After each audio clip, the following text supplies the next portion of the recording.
I was barely 18 when my life was decided for me. My name is Lena, and this is not a love story that began with passion. It began with silence. One evening, my father called me into the living room. The lights were dim. My mother wouldn't meet my eyes.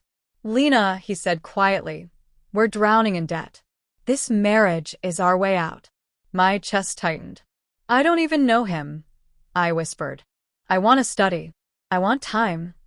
But time was something we didn't have. 2 weeks later, I was standing in a borrowed dress, marrying a man 10 years older than me. His name was Michael. He wasn't harsh. He wasn't cold. He was distant, like someone who had already accepted disappointment as a part of life. Our wedding was polite. No laughter. No tears of joy. Just obligations fulfilled.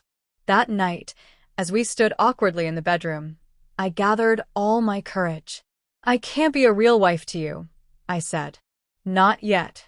I didn't choose this." He looked at me for a long moment. Then he nodded. "Thank you for telling me," he said softly. "I won't touch you unless you ask." That surprised me more than anything.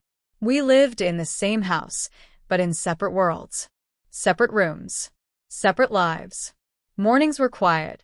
He'd leave coffee on the counter without a word. At night, I'd hear him come home late, moving carefully, like he didn't want to disturb my loneliness. People talked. They're married but strangers. She trapped him. He bought a wife. None of them knew the truth. Michael never raised his voice. Never questioned where I went. Never demanded anything. When I caught a fever, I found soup outside my door. When my sketchbook ran out of pages, new ones appeared on my desk. No explanation. No expectations. Slowly, confusion replaced resentment. I started noticing things. The way he read old novels on the porch at night. The way he smiled at kids playing basketball across the street. The way loneliness clung to him like a shadow. One night, during a heavy thunderstorm, the power went out. The house went dark. The rain hit the roof like a warning. I sat on my bed, hugging my knees, my heart racing. Then, a knock. "Lena," his voice was calm but unsure. "Storms make you nervous?" I hesitated, then opened the door. He stood there holding a small lantern. "I can sit outside," he said quickly. "I just didn't want you to feel alone." Something cracked inside me.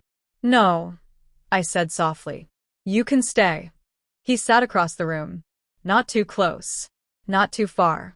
The silence between us changed. It wasn't heavy anymore. It was fragile, honest. "I didn't want this marriage either," he admitted quietly. "But I promised myself I wouldn't become someone you feared." My eyes burned. Before I could stop myself, I stepped closer. He didn't move. When I kissed him, it was brief. Shaky. Real. He wrapped his arms around me. Not tightly, not possessively. Just enough to say you're safe. For the first time since the wedding, I didn't feel trapped. I felt chosen. That night, we talked until the storm faded. About his failed dreams. About my unfinished ones. About how both of us were forced into roles we never auditioned for. Nothing more happened. And somehow, that meant everything. From then on, things changed slowly. Breakfasts turned into conversations. Silence turned into laughter. He learned I loved painting sunsets. I learned he loved old jazz records. He never crossed a line. He waited. And one evening, when I finally reached for his hand first, he smiled like someone who had waited his whole life for permission. Years have passed. We have a home that feels warm, not quiet. Walls filled with my paintings. Music playing while dinner cooks. Sometimes I think about that frightened girl in the borrowed dress. And I realize something important. Love doesn't always arrive with fireworks. Sometimes it arrives with patience, with respect, with someone who waits even when they're allowed not to. Our marriage didn't start with romance, but it became one.